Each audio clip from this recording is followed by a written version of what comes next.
So BJP, TDP, Janasena కూటమి ఎలా ఉంది? కూటమిలో సర్దుబాట్లు, కూటమిలో సమన్వయం ఏమైనా కనిపిస్తుందా? మీరు లాస్ట్ టైం మాట్లాడారు ఢిల్లీ నుంచి నాకు ఏదో కొంత సమాచారం ఉంది అని పవన్ కళ్యాణ్ గారి గురించి.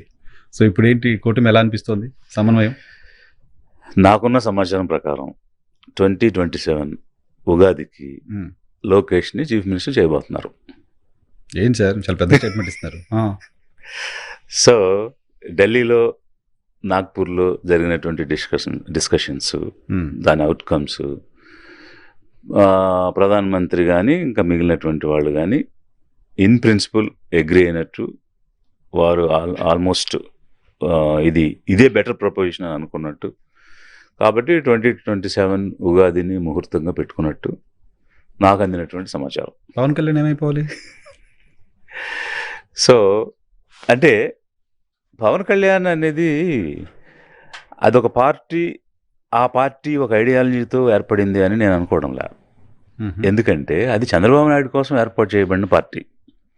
చంద్రబాబు నాయుడు యొక్క కళ్ళలో ఆనందం చూసి ఆయన ముఖ్యమంత్రిని చేయాలని ఏర్పడిన పార్టీ అనేది నా భావన. కానీ లోకేష్ ముఖ్యమంత్రిని చేయడానికి ఏర్పడ్డ పార్టీ కాదు కదా పోనీ. ఎగ్జాక్ట్లీ. సో ఇప్పుడు ఇక్కడ ఏం జరుగుతుంది, లోకేష్ని ముఖ్యమంత్రి చేయాలనేది ఇంటిలో నుంచి ప్రెషర్ అమితంగా ఉంది. దాన్ని తట్టుకుని నిలబడే పరిస్థితిలో చంద్రబాబు నాయుడు గారు లేరు. అంటే నాకు తెలిసిన సమాచారం చెప్తున్నా. సో లేరు. ఈ పరిస్థితిలో ప్రధానమంత్రి గారిని కలుసుకోవడం, తర్వాత పార్టీని, కేంద్ర ప్రభుత్వాన్ని నడిపించే సంస్థని కలుసుకోవటం, అక్కడ చాలా పావులు కదపటం, చాలా రకాలైనటువంటి చర్చలు జరిగాయి. అంత లోతైనటువంటి సమాచారం నేను చెప్పలేను కానీ, but one thing is in principle they have agreed. And ఇంకొక విషయం ఏంటంటే చంద్రబాబు నాయుడు కంటే కూడా లోకేష్ బెటర్ కదా అన్న ఫీలింగ్ లో కూడా ఉన్నారన్నది బీజేపీ వాళ్ళ కాదు సార్. బీజేపీ వాళ్ళకి పవన్ కళ్యాణ్ పైన ఎక్కువ ప్రేమ ఉంటుంది కదా సార్. చంద్రబాబు నాయుడు గారి పైన లేకపోవచ్చు, నేను అగ్రీ చేస్తా. టీడీపీ వాళ్ళు కూడా అగ్రీ చేస్తా. దాన్ని కూటమిని కలిపింది పవన్ కళ్యాణ్ తుఫాన్ అని మోడీ మాట్లాడారు. పవన్ కళ్యాణ్ గురించి చాలా పెద్ద ఎలివేషన్స్ ఇచ్చారు. అటువంటి పవన్ కళ్యాణ్ ప్లేస్లోకి నారా లోకేష్ ఎలా వస్తారు? ఇప్పుడు 135 సీట్లున్న పార్టీ ముఖ్యమంత్రి అవుతాడు కానీ 20 సీట్లున్న వాడు ముఖ్యమంత్రి అవ్వలేడు కదా. కాడు, కానీ నెక్స్ట్ టైం కైనా భారతీయ జనతా పార్టీ పవన్ కళ్యాణ్ ప్రొజెక్ట్ చేస్తుంది, పవన్ కళ్యాణ్ ముందు పెడుతుంది. అవును, ఎలా నెక్స్ట్ టైం అయినా ఇప్పుడు పర్సంటేజ్ ఆఫ్ ఓట్స్ మీరు చూసినప్పుడు 5%, 5.8, తర్వాత 6.8 వచ్చాయి. అలాగే వాళ్ళకి వచ్చినటువంటి సీట్స్ కూడా ఒక కాంబినేషన్లో వచ్చాయి, స్వతంత్రంగా తెచ్చుకోలేరు. అలాంటి సిచ్యువేషన్లో పవన్ కళ్యాణ్ అనే వ్యక్తి ముఖ్యమంత్రి అయిపోతాడు అని మరి వాళ్ళు అనుకున్నారేమో కానీ మాకున్న సమాచారం ప్రకారం బీజేపీ అనుకోలేదు, టీడీపీ అసలు అనుకోలేదు.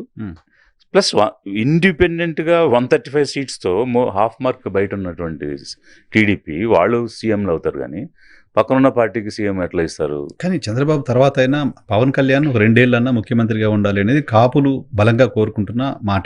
ఎన్నికల ముందు కూడా జోగయ్య గారు వాళ్ళు మాట్లాడారు, లేఖలు రాశారు. ఇప్పుడు చంద్రబాబు నాయుడు కొడుకు ముఖ్యమంత్రి అవుతే కూడా పవన్ కళ్యాణ్ ఉప ముఖ్యమంత్రిగా ఉండాలా అంటే కాపుల్లో అన్రెస్ట్ రాదు? ఇప్పుడు కాపు కమ్యూనిటీ కంప్లీట్గా మా వ్యక్తి ముఖ్యమంత్రి కావాలి అనేటువంటి ఒక తపనతో, ఒక కసితో పనిచేశారు. అనేక మంది జనసేన వాళ్ళు లీడర్స్ నాతో కూడా ఇంటరాక్ట్ అయ్యారు. ఈ రోజుకి వాళ్ళలో ఉన్న అసంతృప్తి అదే. మా నాయకుడు ముఖ్యమంత్రి అవుతాడని మేము కష్టపడి పనిచేస్తే 15 సంవత్సరాలు ఆ పార్టీ ఉంటుంది, వాళ్ళే ముఖ్యమంత్రిగా ఉంటారని ఇతను చెప్తాడేంటి? ఇక ఇలాంటప్పుడు మేము అక్కడ ఎందుకు ఉండాలి, దేనికోసం ఉండాలి, మేము అంటే మా కళ నెరవేరదు అని క్లారిటీ వచ్చేసినాక మాకెందుకు ఈ పార్టీ అనే భావన భయంకరమైన చర్చ జరుగుతుంది జనసేనలో. చాలా మంది బయటకు వచ్చేయడానికి కూడా సిద్ధంగా ఉన్నటువంటి పరిస్థితి ఉంది. సో ఇన్ని రకాలైనటువంటి విషయాలు, సమాచారాలు మనకి తెలుస్తూ ఉన్నాయి. ఈ క్రమంలో భాగంగా లోకేష్ అనే వ్యక్తి ప్రధానమంత్రితో సరే అక్కడ జరిగినటువంటి సంభాషణ మాటల గురించి నేను బయట చెప్పను. బట్ ఒక సయోధ్య అనేది జరిగింది, క్లియరెన్స్ అనేది ఇచ్చారు. ఆ క్లియరెన్స్ ఇచ్చిన తర్వాత మీరు జరిగిన సీక్వెన్స్ ఆఫ్ మీటింగ్స్ చూస్తే how much preference he's giving to Lokesh అనేది మీకు అర్థమవుతుంది. డెఫినెట్గా అది కనపడుతుంది. రేయాసుల్లో పవన్ కళ్యాణ్ కూడా పక్కన పెట్టి లోకేష్ని మోదీ దగ్గర తీసుకోవడం, ఆ క్లోజ్నెస్ కనపడుతుంది, తెలుస్తుంది. గతంలో ఎప్పుడు లేనిది. సో పవన్ కళ్యాణ్ ఒప్పుకుంటాడా సార్ లోకేష్ని సేమ్ చేస్తే, as per your idea? First of all ఒప్పుకోవాల్సిన అవసరం ఏముంది? ఆయన ఎందుకు ఒప్పుకోవాలి? అది ఫండమెంటల్ పాయింట్. రెండోది ఏంటంటే ఇప్పుడు ఈయనకైనా నేను విశ్వగురువు, దేవుడు దూత అని పిఎం చెప్పుకుంటున్నాడు. ఆయన నా గురువు అని ఈయన చెప్పుకుంటున్నాడు. మరి గురువు తీసుకున్న నిర్ణయాన్ని శిష్యుడు అంటే కాదంటాడు. ఆయన ఒప్పుకోవాలి. ఎందుకు ఒప్పుకోవాలంటే ఈ రెండు పార్టీలని కలిపేలా ఒప్పించింది ఆయన కాబట్టి ఇప్పుడు ఆయన ఒప్పుకోవాల్సిన అవసరం ఉంటుందా అని. అసలు ఆయన ఒప్పుకుంటాడా లేదా అనే డిస్కషనే ఆయనకి రాదు అనేది మోదీకి. నా పవన్ కళ్యాణ్ ఒప్పుకుంటాడా లేదా అనేది అసలు చర్చే సబ్జెక్టే అవసరం లేదు. కాదు, చర్చే కాదు ఓ అనేది నా పాయింట్. మోర్ ఓవర్ ఒకవేళ ఇతనికి ఏమైనా చిన్న ఇబ్బంది ఉన్నా when PM taken a decision, he He has cannot to agree. he cannot, he has no choice but to accept అనేది other side of the system. So ఈ పారామీటర్స్ లో ఇన్ని రకాలైనటువంటి కాంబినేషన్ జరుగుతూ ఉన్నాయి. సో మరి ఇప్పుడు చంద్రబాబు నాయుడు గారు ఏం చేస్తారు? ఆ చర్చ కూడా ఏం జరగలేదా?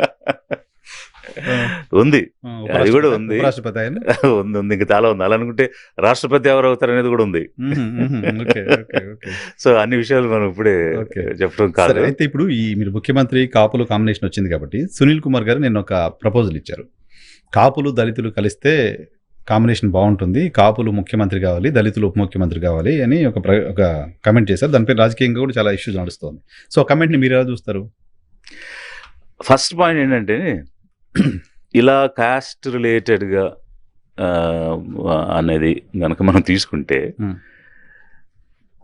Single largest community in Andhra Pradesh is Mala community.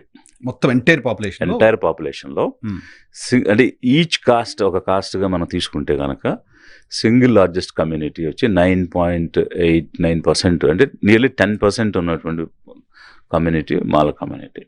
Second place Kapu, third place Madiga, then Yadava, ఆ తర్వాత రెడ్డి, ఆ తర్వాత ఇంకా వేరియస్ కమ్యూనిటీస్ ఉన్నాయి. So this is how. అయితే సిమిలర్ కాస్ట్ని కనుక కలుపుకుంటే లైక్ ఇప్పుడు కాపుతో పాటు ఒంటరి, బలిజ, తూర్పు కాపు కూడా కలిపితే they are coming to 13% okay.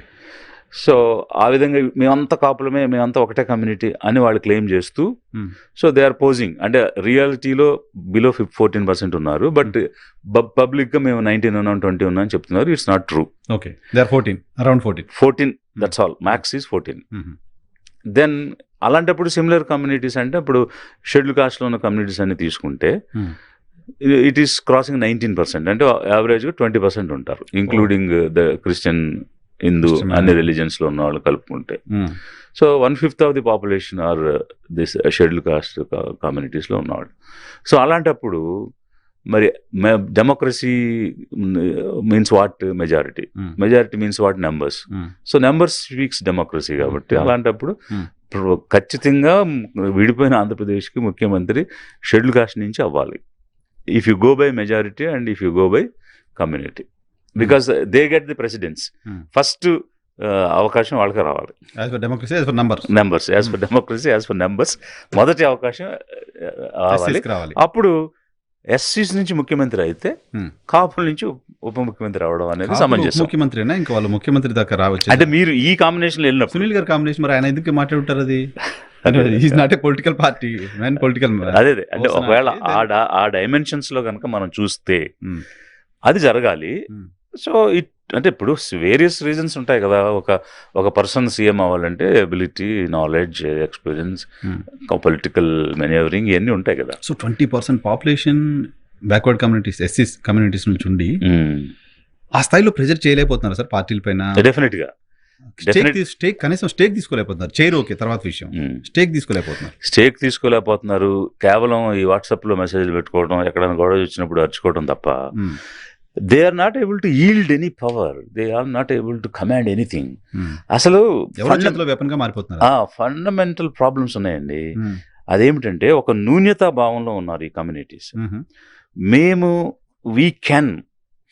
చేయగలం అన్న కాన్సెప్ట్ లేదు.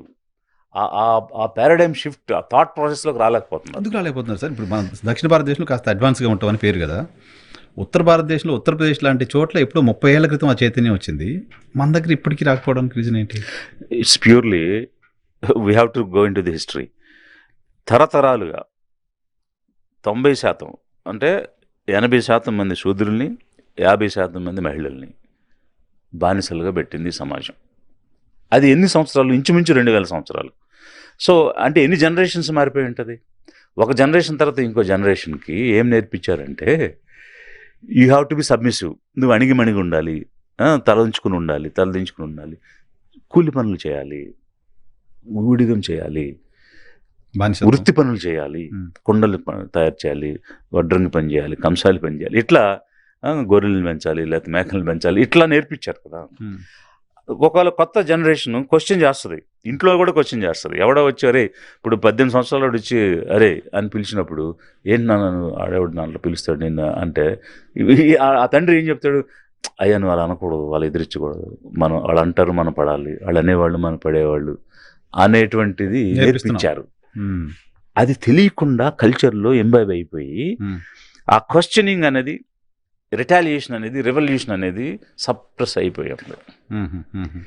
దాన్ని తిరిగి లేవనెత్తి we are all human beings, we have similar abilities and similar intelligence, మనం కూడా చేయగలం, వీ క్యాన్ అన్నది నేర్పించాలని లిబరేషన్ కాంగ్రెస్ ద్వారా విశ్వ ప్రయత్నం చేస్తున్నా నేను.